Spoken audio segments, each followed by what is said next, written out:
Yeah. So today I'll be talking about rugby. I just hope that each one of you will know a little bit extra, a little bit more about rugby when the presentation is over, because most of the Indians don't know about rugby. So rugby is the fourth most viewed sport in the world.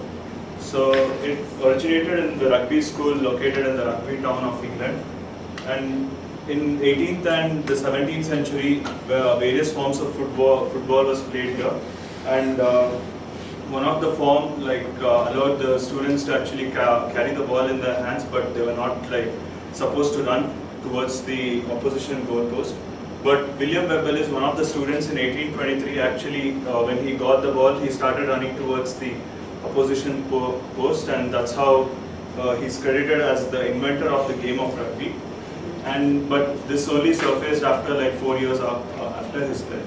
So yeah, the original rugby ball was never oval like the present rugby ball. It was more plump and spherical because pig bladders were used as the inner tubes. But in 1870, Richard Linden introduced rubber inner tubes, and hence the ball got the present shape of the oval thing. This is the present international standard size which is used. It's about 11 inches in length and 24 inches along the widest circumference, and it weighs about 410 to 450 grams when it's filled with air of about 10 pounds per square inch. Okay. So I'll just tell you the main tournaments in rugby. So this is a Webb Ellis Cup named after William Webb Ellis. It is given to the winners of the World Cup. So the inaugural World Cup was won by New Zealand, and then in 1991 and 1999 it was Australia. Then the Tri Nations, it is considered as one of the toughest tournaments because it's played amongst New Zealand, Springboks and the Wallabies, that is South Africa and Australia. The present Tri Nations was won by Australia after beating New Zealand, and 2010 New Zealand won the Tri Nations. Six Nations Trophy, it's called as RBS Six Nations. It's because it's sponsored by the Royal Bank of Scotland.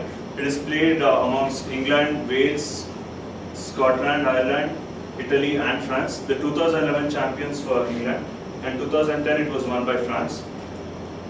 The Lions series, the Lions team is formed by picking the top players from England, Wales, Ireland and Scotland, and they tour the southern hemisphere to play against countries like New Zealand and South Africa, and they can pick up players who have who haven't made a debut in international rugby.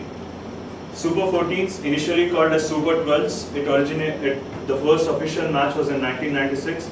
The 15s or the 12s, it's the number of teams participating in this tournament.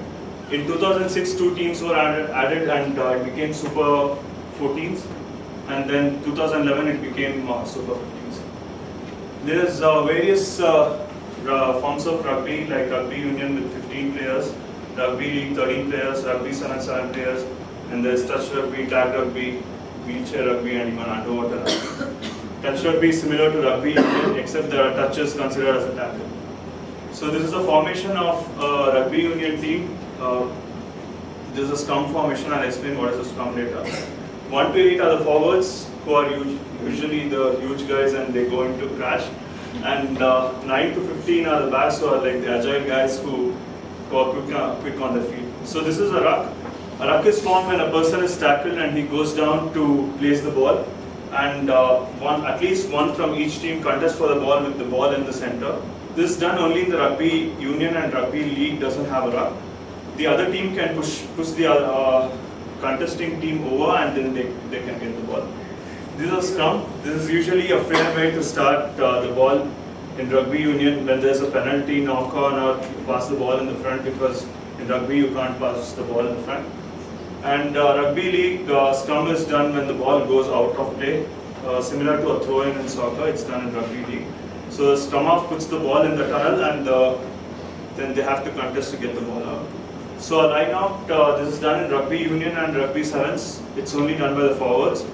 And similar to a soccer throw-in, there's a person called as hooker, who's number 2.